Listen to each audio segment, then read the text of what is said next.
তো প্রিয় শিক্ষার্থী এবং অভিভাবকরা, আজকে আমরা সমাধান করব পঞ্চম শ্রেণীর অর্ধবার্ষিক পরীক্ষা বাংলা 2026 সালে। তো তোমাদের এই ঈদের পর হচ্ছে অর্ধবার্ষিক পরীক্ষা। তো আমি তোমাদের দেখো পৃষ্ঠা নাম্বার বলে দেই। এটা হচ্ছে 3। কারণ কি, অর্ধবার্ষিক পরীক্ষা তোমাদের এমন হয়, প্রথম মানে পুরো বইয়ের 3টা ভাগ হয়। তো প্রথম অর্ধেক, তার অর্ধেক, তারপরে পুরো পরীক্ষা হয়, ঠিক আছে। তো আমরা প্রথম যে পৃষ্ঠাগুলো আছে 3 ভাগ করার পর সে অর্ধেক থেকে দেখাবো, তোমরা এইগুলো পড়বা, 100% পরীক্ষায় কমন পড়বে। তো দেখো, এটার গল্পের নাম আমি তোমাদের দেখাই।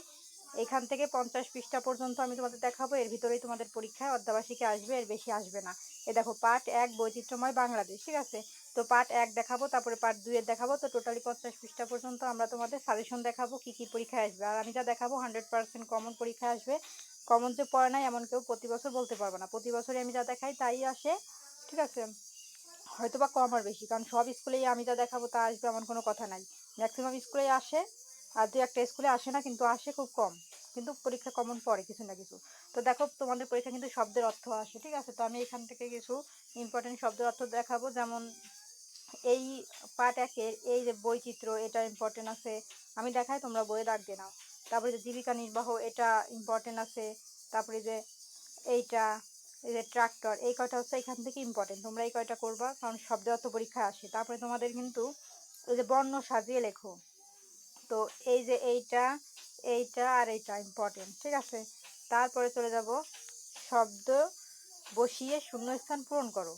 তো শূন্যস্থান আমাদের এইখান থেকে কি কি ইম্পর্টেন্ট দেখো, এই খ নাম্বার ইম্পর্টেন্ট, ঘ নাম্বার ইম্পর্টেন্ট, উম নাম্বার ইম্পর্টেন্ট। তারপরে এইগুলোর পরে আমরা এই অধ্যায় থেকে দেখব, মানে এই পার্ট 1 থেকে দেখব কি কি প্রশ্ন আমাদের ইম্পর্টেন্ট। যেমন এখান থেকে ক নাম্বার প্রশ্নটা ইম্পর্টেন্ট, খ নাম্বার ইম্পর্টেন্ট, ঘ নাম্বার ইম্পর্টেন্ট, উম নাম্বার প্রশ্নটা ইম্পর্টেন্ট। তারপরে আমরা পরবর্তীতে চলে যাব এই যে পার্ট 2।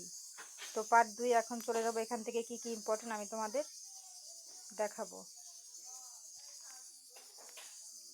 এই যে স্ক্রল করে নিচে চলে যাই, যা যা দেখাবো হুবহু কিন্তু পরীক্ষায় সেগুলোই আসে। তোমরা কিন্তু খুব ভালো করে মন দিয়ে পড়বা। আর পরীক্ষায় রচনা কি আসবে সেটা কিন্তু আমি ভিডিও লাস্টে দেখাবো, কি কি রচনা তোমাদের পরীক্ষায় আসবে। এবং তোমাদের পরীক্ষা আরও একটা ইম্পর্টেন্ট জিনিস আছে, যেটা পরীক্ষায় প্রতি বছর আসে, ওটাও আমি ভিডিও লাস্টে দেখাবো। তো আগে দেখাই এখান থেকে কি কি আসবে। এই যে স্ক্রল করে নিচে চলে যাব, দেখো পার্ট 2 আমাদের লাস্টের দিকে আসছে প্রশ্ন। এই দেখো, এখানে শব্দের অর্থ আছে।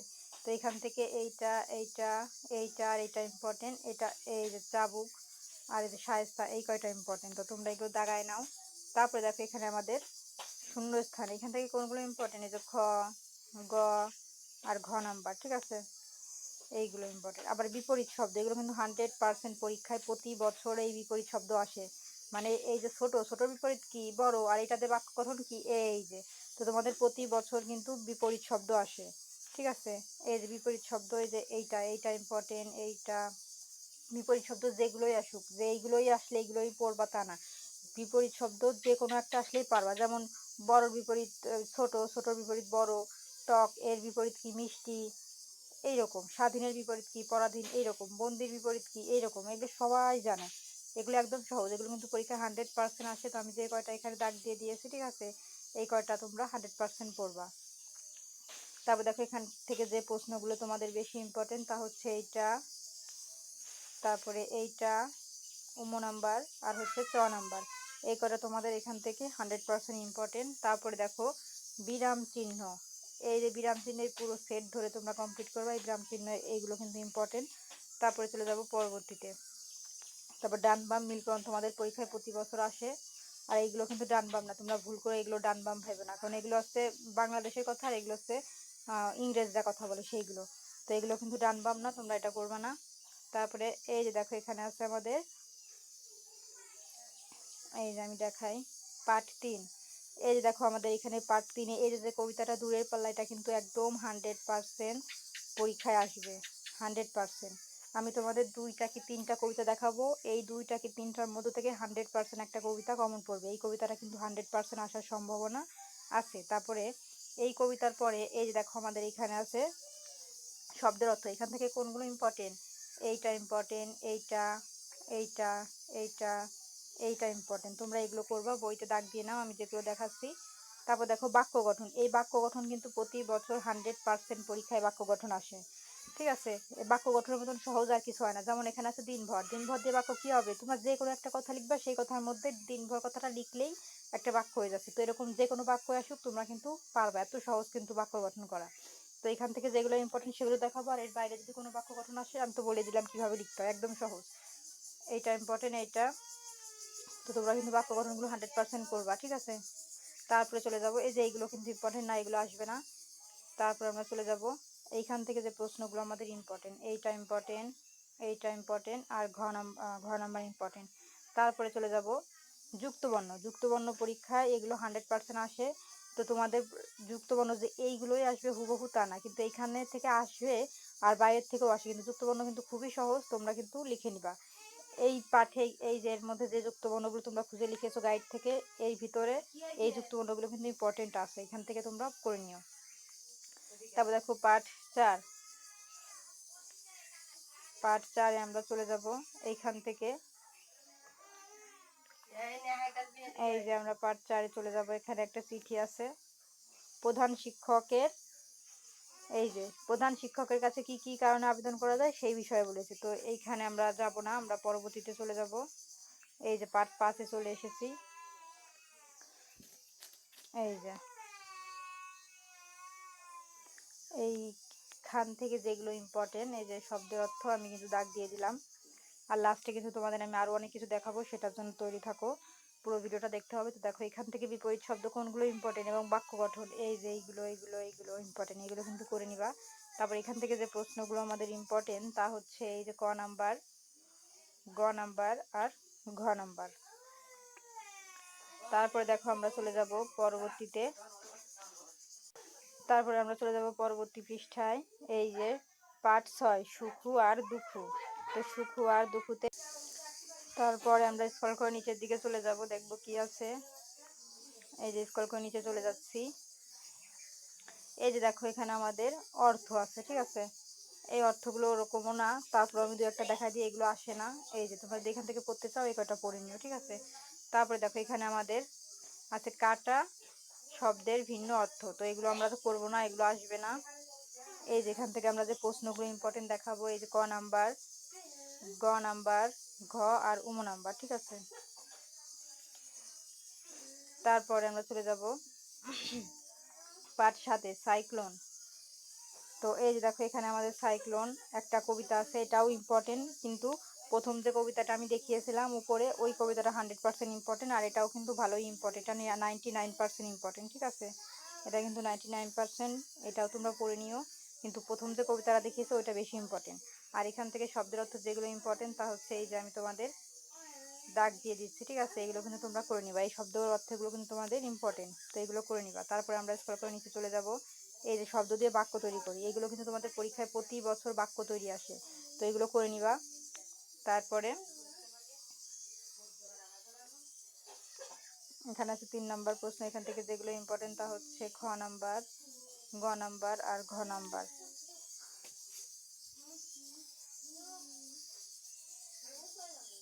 তারপর দেখো এখানে আমাদের আছে 5 নাম্বারে লেখা আছে যে কবিতার কাজ শব্দগুলো আলাদা করি এবং সেগুলো দিয়ে বাক্য করি। এখানে আমাদের কিছু শব্দ লিখে কবিতার মধ্যে আছে, তা দিয়ে বাক্য তৈরি করতে হবে, সেগুলো কিন্তু তোমরা কবিতার মধ্যে পেয়ে যাবা, ঠিক আছে। এইগুলো তো এখন বইয়ে দেওয়া নাই যে আমি দেখাবো, এগুলো কিন্তু আমার চ্যানেলেও আছে। তোমরা এখানে যে পৃষ্ঠা নাম্বার, এই পৃষ্ঠা নাম্বার লিখে সার্চ দাও, দেখো বা চলে আসছে, ঠিক আছে।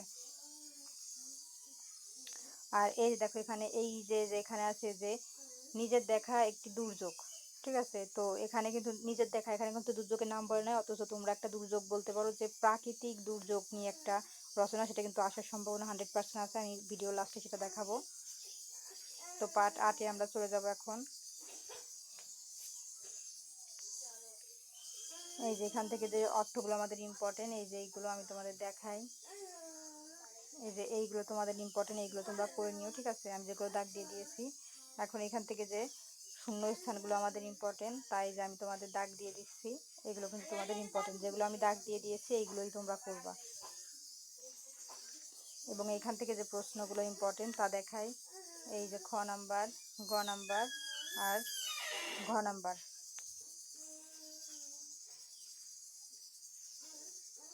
আর এইখান থেকে যেগুলো ইম্পর্টেন্ট, এই যে আমি দাগ দিয়ে দিয়েছি, এগুলো ইম্পর্টেন্ট, এগুলো করে ফেলবা।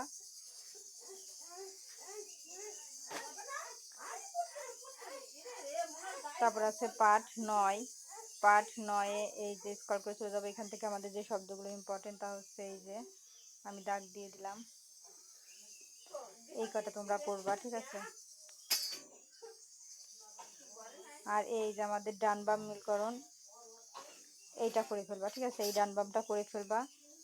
তারপর 49, এরপরে যে 50 পৃষ্ঠা, এই পর্যন্তই আজকে আমরা দেখাবো কোন কোনগুলো আসবে। এই যে এইগুলো ইম্পর্টেন্ট আমি দেখিয়ে দিচ্ছি, এইগুলোই করবা, এর বাইরে একটাও করবা না। আর এই যে এখানে আমাদের টিক চিহ্ন আছে, এই পুরো টিক চিহ্ন সেটটাই তোমরা কমপ্লিট করবে। এখানে আছে এই মাত্র 4-5টা টিক চিহ্ন, ঠিক আছে। আর এই যে এই পুরো সেটটাই কমপ্লিট করবা, যে কোথায় দাড়ি, কোথায় কমা, কোথায় ফুল স্টপ, এই যে পুরো সেটটাই। তো আজকের মতন হচ্ছে এই পর্যন্তই, এখানে আমি আর দেখাবো না। তারপর দেখো এখানে আছে আমার প্রিয় প্রাণী নিয়ে, এখন প্রাণীর নাম বলে না, তোমরা বাঘ নিয়ে একটা রচনা লিখতে পারো, বা এটা পরীক্ষা আসার মতন একটা রচনা যে আমার প্রিয়, মানে তোমার নিজের একটা প্রিয় প্রাণী নিয়ে। তো চলো এখন আমরা দেখাই রচনা কি আসবে। আর অন্য একটা জিনিস দেখাতে চাইছিলাম, যে এটা প্রতি বছর আসে। এই যে দেখো আমাদের রচনা, এই যে আমি যে রচনাগুলো দিয়েছি, এই যে পঞ্চম শ্রেণীর রচনা। তো প্রথমে 1 নাম্বার আছে জাতীয় ফুল শাপলা, 2 নাম্বার আছে শহীদ বুদ্ধিজীবী দিবস, 3 নাম্বার আছে বাংলাদেশের প্রাকৃতিক দুর্যোগ, 4 নাম্বার আছে ছাত্র জীবন, 5 নাম্বার আছে আমাদের গ্রাম, আর 6 নাম্বার আছে আমাদের বিদ্যালয়। তো এই কয়টা রচনার মধ্যে একটা রচনা তোমাদের হুবহু কমন পড়ে যাবে, এর বাইরে একটা রচনা করার দরকার নাই। তো আজকের মতন রচনা এটাই। আর একটা দেখাবো যেটা প্রতি বছর আসে, চলো সেটা দেখে নিই। আরেকটা হচ্ছে এই যে এরকম 9 নাম্বার দেওয়া। তো এরকম আসলে পরীক্ষায় প্রশ্নে দেওয়া থাকে, যে এরকম একটা রিডিং দেওয়া থাকে উপরে, তার ভিতর থেকে লিখতে হয় যে শিক্ষার্থীর নাম, বিদ্যালয়ের নাম, শ্রেণীর নাম, তার রোল নম্বর আর তার জন্ম তারিখ। আর এই রিডিংয়ের মধ্যে, মানে এই প্যাসেজের মধ্যে যদি তার শিক্ষার্থীর নাম দেওয়া থাকে সেই নামটাই তার দিতে হবে, আর বিদ্যালয়ের নাম যদি এখানে এই প্যাসেজের মধ্যে দেওয়া থাকে তাহলে সেই প্যাসেজের থেকে এখানে বিদ্যালয়ের নাম দিতে হবে, আর যদি শ্রেণীর নামও এই প্যাসেজে দেওয়া থাকে সেটা এর মধ্যে দিতে হবে। আর যদি না দেওয়া থাকে তাহলে নিজের তথ্যগুলো এখানে পূরণ করতে হবে। তো এটা কিন্তু প্রতি বছর আসে, এবার আসার সম্ভাবনা আছে, এই একই নিয়মে প্রতি বছর পরীক্ষা আসে। তো আজকের মতন এই পর্যন্তই। পরবর্তী ক্লাসের সাজেশন দেখার জন্য অবশ্যই সাবস্ক্রাইব মাই চ্যানেল।